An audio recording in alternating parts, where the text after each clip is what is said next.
Hello guys, welcome to my YouTube channel Zaifa Classes. Today we are going to discuss about the budding. ठीक है, previous video में हम लोगों ने discuss किया है reproduction types and binary fission के बारे में. अगर आप लोगों ने वो वीडियो नहीं देखी है तो जाकर पहले वो वीडियो देखें, उसके बाद ये आपको डिटेल में समझ में आएगा कि ये बर्डिंग क्या होता है. ठीक है, बर्डिंग जो है असेक्सुअल रिप्रोडक्शन का सेकंड टाइप है. ये इसमें क्या होता है, daughter individual is formed from a small part और bud rising from parent body. ठीक है, पेरेंट बॉडी से एक छोटा सा बर्ड निकलता है, उसके बाद जाके एक डॉटर इंडिविजुअल फॉर्म्ड होता है. ठीक है, बर्डिंग हम लोगों को किस में देखने के लिए मिलता है, बर्डिंग इन ईस्ट एंड बर्डिंग इन एनिमल्स. ठीक है, बर्डिंग इन ईस्ट इसका एग्जाम्पल अच्छा है. बर्डिंग इन ईस्ट किस तरीके से होता है, हम लोग इसके बारे में डिस्कस कर रहे हैं कि in yeast an outgrowth develop on one side of the cell and nucleus divides mitotically. ठीक है, इसमें क्या होता है, एक साइड आपका बर्ड निकलना चालू हो जाएगा, उसके बाद न्यूक्लियस डिवाइड हो जाएगा. जैसे कि आप लोग फिगर में देख रहे हैं कि first bud begins to form on parent cell. ठीक है, ये पेरेंट सेल है ईस्ट का, उस पर आपका एक बर्ड निकलना चालू हुआ. नेक्स्ट कंडीशन में क्या होता है कि nucleus copies and divides the bird receives. ठीक है, फिर वो क्या करेगा, न्यूक्लियस कॉपी बनाएगा, उसको डिवाइड करेगा और फिर उसको अलग से रिसीव कर लेगा. ठीक है, नेक्स्ट कंडीशन में क्या होता है कि bird now becomes a separate daughter cells. अब क्या हुआ, जो बर्ड्स निकला था वो बर्ड्स किस लायक हो गया है कि वो अपने आप को सेपरेट कर लेगा. ठीक है, separate daughter cells. Next condition में क्या होता है कि जो बर्ड्स होती है, ठीक है, budding produce chain of the cells. Same इसी तरीके से आपका चेन बनना चालू हो जाता है. ठीक है, next nucleus shift into outgrowth now called bud. इसी चीज़ को हम लोगों ने बर्ड बोला है. Budding stage in yeast resemble genus Torula. ठीक है, so it is also called torulation. ठीक है, ये जो आप ऊपर देख रहे हैं ईस्ट, ठीक है, बर्ड्स जो निकल कर आ रहे हैं, दैट इज कॉल्ड द टोरुला, और इसी प्रोसेस को हम लोग टोरुलेशन भी बोलते हैं. Budding stage in yeast resemble genus Torula. ठीक है, जीनस क्या है, टोरुला है, so it is called the torulation process. Torulation हम लोग इसी को ही बोलते हैं. Next in animals. एनिमल्स के अंदर तीन तरीके से हम लोगों को बर्डिंग देखने के लिए मिलती है. फर्स्ट एक्सोजीनस और एक्सटर्नल बर्डिंग. ठीक है, बॉडी के बाहर बर्डिंग होना, तो इसका best example hydra and sponges है, ये आप ध्यान रखेंगे. नेक्स्ट एंडोजीनस और इंटरनल बर्डिंग और गैमुलेशन. इसी प्रोसेस को गैमुलेशन भी बोलते हैं. बेस्ट एग्जांपल इसका स्पॉन्जेस है. स्पॉन्जेस के अंदर हम लोगों को गैमुलेशन प्रोसेस देखने के लिए मिलता है. गैमुलेशन मतलब इंटरनल, उसके अंदर बर्डिंग निकलना. ठीक है, बॉडी के अंदर बर्डिंग निकलना. Gemmules is sponges. ठीक है, ये इसका बेस्ट एग्जांपल्स है. इसी प्रोसेस को गैमुलेशन भी बोलते हैं. These are small spores like structure formed during unfavorable condition in fresh water as well as marine sponges. ठीक है, तो ये किस टाइम होता है, जब उनका अनफेवरेबल कंडीशन आती है, जब उनको कोल्ड वाटर मिलता है. ठीक है, तो इस कंडीशन में स्पॉन्जेस गैमुलेशन प्रोसेस करते हैं.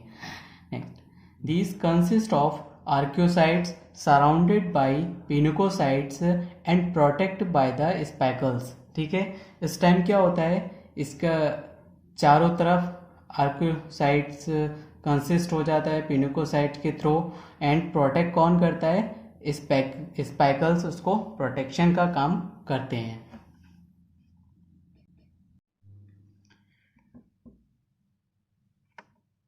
नेक्स्ट गाइस, अब हम लोग difference between binary fission and budding. ठीक है, इन दोनों के बीच में क्या डिफरेंस है वो हम लोग पढ़ने जा रहे हैं.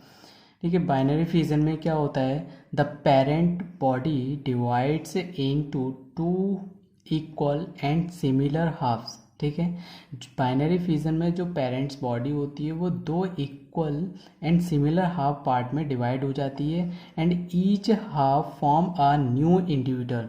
ठीक है, जो वो हाफ करता है तो वो जो हाफ निकलता है तो वो एक न्यू इंडिविजुअल फॉर्म होता है। लेकिन ऐसा बडिंग में नहीं है। बडिंग में क्या होता है, the parents produce a small bird.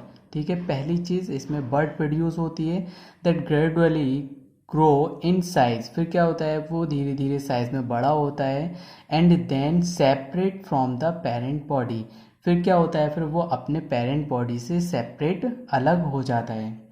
A प्रोटोब्रेंस is not formed, जबकि बडिंग के अंदर एक प्रोटोब्रेंस बड जिसको हम लोग बोलते हैं इज फॉर्म्ड। ठीक है, इसमें बड नहीं बनता है जबकि बडिंग में बड बनता है।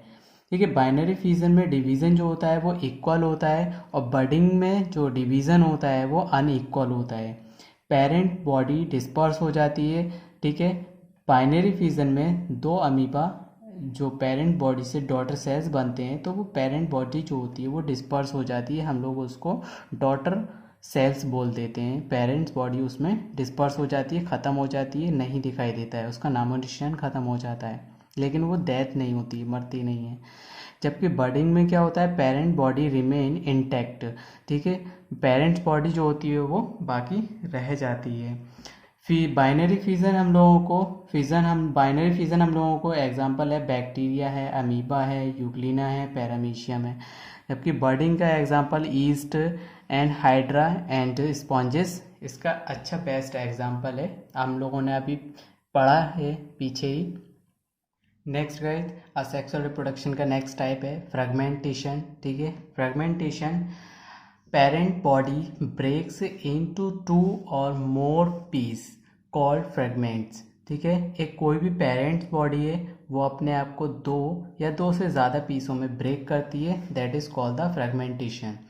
ठीक है, each fragments develop into a individual. फिर वो क्या होता है, एक फ्रेगमेंट्स, ठीक है, फिर वो एक नया इंडिविजुअल फॉर्म कर लेती है, that is called the fragmentation.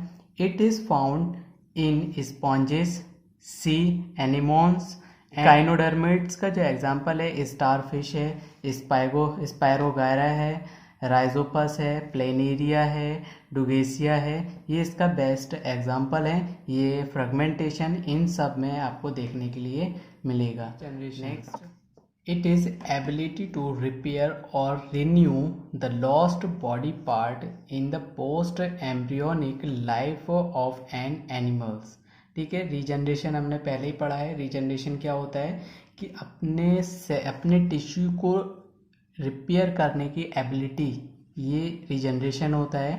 ठीक है, ये दो तरीके से होता है, एक तो होता है एपीमॉर्फोसिस और एक मॉर्फोलेक्सिस। एपीमॉर्फोसिस में क्या होता है, it is replacement of lost body part. ठीक है, इसमें बॉडी का कोई भी पार्ट अगर लॉस्ट हो जाता है तो वो दोबारा से रिजनरेट कर लेता है। ठीक है, रिप्लेसमेंट कर लेता है। It is of two types. ठीक है, एपीमॉर्फोसिस जो है फर्दर दो टाइप्स का है, एक है रिपरेटिव रीजनरेशन एंड रेस्टोरेटिव रीजनरेशन। ठीक है, रीजनरेशन रिपेयर करना। ठीक है, कोई भी एक टिश्यू, बॉडी का टिश्यू अगर डैमेज हो गया है तो उसको रिपेयर कर लेना। रेस्टोरेटिव मतलब कि बॉडी का कोई भी पार्ट अगर आपका डैमेज हो गया है तो वहाँ से पूरा का पूरा पार्ट वो बना लेना, that is called the restorative regeneration. ठीक है, रेपरेटिव रीजनरेशन में क्या होता है, only certain damage tissue can be regenerate. ठीक है, जैसे कि हम लोगों के हाथों में पैरों में चोट लग जाती है तो फिर वो क्या होता है, चोट ऑटोमेटिक सही हो जाती है, that is called the reparative regeneration. ठीक है, एग्जाम्पल इसका वॉन्ड हीलिंग है। Next, restorative regeneration, severed body part can be regenerate tail in house lizard. ठीक है, हाउस लेजर्ड हमारे घरों में छिपकलियाँ वगैरह होती हैं तो इसका बेस्ट एग्जांपल है। ठीक है, वो अब उसकी पूंछ टूट जाती है तो वो अपनी पूंछ दोबारा टेल जो होती है उसकी वो दोबारा से रिजनरेट कर लेती है। मॉर्फोलैक्सिस क्या है कि इसमें अगर कोई भी एक सेल्स अब अगर आपका बाकी है तो उस सेल से पूरी की पूरी बॉडी आपको बना लेता है। That is called the morphallaxis, formation of complete body from few cell. ठीक है, कुछ सेल से ही वो अपनी पूरी बॉडी को कंप्लीट कर लेता है। ठीक है, थैंक यू, आज के लिए इतना ही था। ठीक है, नेक्स्ट स्लाइड में आपके लिए कल लेकर आऊँगा। ठीक है, thank you very much. Like and subscribe ना भूलें एंड शेयर करें इस वीडियो को। Thank you very much.